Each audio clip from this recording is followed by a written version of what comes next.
Good morning. We begin with urgent developments from the Middle East, where a sudden and intense escalation has triggered one of the most destructive nights since the conflict first erupted.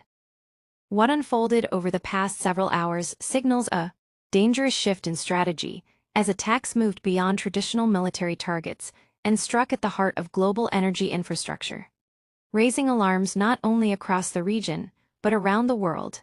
During the night, a series of coordinated strikes hit key oil and gas facilities, widely considered the lifelines of the global economy. Reports indicate that Israeli forces launched heavy airstrikes aimed at critical refining and production sites. This marks a significant turning point, as the focus appears to have expanded toward economic pressure with potentially far-reaching consequences.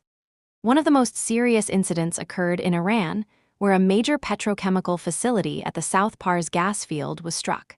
The impact triggered a massive fire, with emergency teams struggling to bring the situation under control. The South Pars field is among the largest natural gas reserves in the world, and any disruption there carries global implications. At nearly the same time, another major strike hit Qatar, targeting the Ras Laffan industrial city, one of the most important natural gas processing centers globally. The attack caused significant destruction and ignited a large fire, raising immediate concerns about supply disruptions. This facility plays a crucial role in meeting global energy demand, especially for countries in Europe and Asia. The situation is further complicated by the fact that parts of the South Pars operations are jointly managed by Iran and Qatar, underlining the interconnected nature of energy infrastructure in the region. The attacks have therefore not only caused physical damage, but also strained diplomatic relations and economic cooperation. In response, Iran issued a stark warning that has heightened fears of further escalation. Officials declared that if their oil and gas infrastructure continues to be targeted, they would prevent any country in the region from refining oil. The statement has been widely interpreted as a threat of broader regional disruption.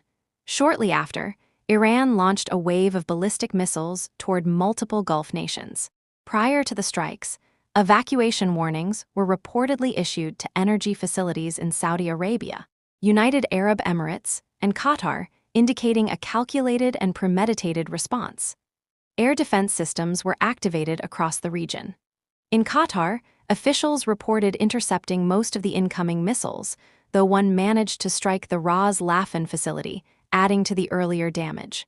In Saudi Arabia, authorities confirmed that several missiles targeting Riyadh and other areas were successfully intercepted. Similarly, the United Arab Emirates reported successful interceptions, but temporarily shut down operations at key energy sites as a precaution against falling debris. As military tensions rise, diplomatic relations are rapidly deteriorating. Qatar strongly condemned both the Israeli strikes and the Iranian missile attack, calling the latter a violation of its sovereignty. In a significant move, Qatari authorities ordered Iranian military and security personnel, along with certain embassy staff, to leave the country within 24 hours. Saudi Arabia also took a firm stance. Its foreign minister, Prince Faisal bin Farhan Al Saud, stated that trust in Iran has been completely broken and emphasized that the kingdom reserves the right to respond to these actions. Such statements reflect growing concerns that the conflict could widen further. Beyond the immediate region, the economic impact is already becoming a major concern. Analysts warn that damage to key facilities like Ras Laffan could disrupt global energy supplies, particularly natural gas. Countries heavily dependent on imports, such as Germany, Japan, and Turkey, may face rising prices and potential shortages in the coming weeks.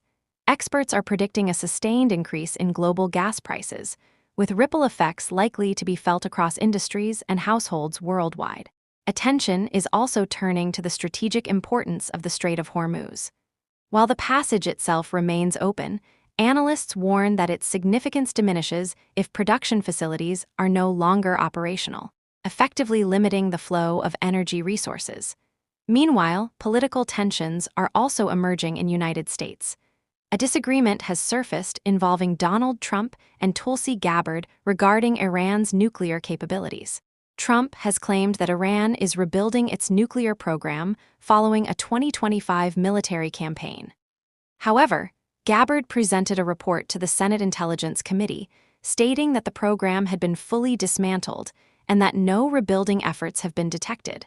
The difference in these positions has raised questions about internal divisions and the reliability of intelligence assessments.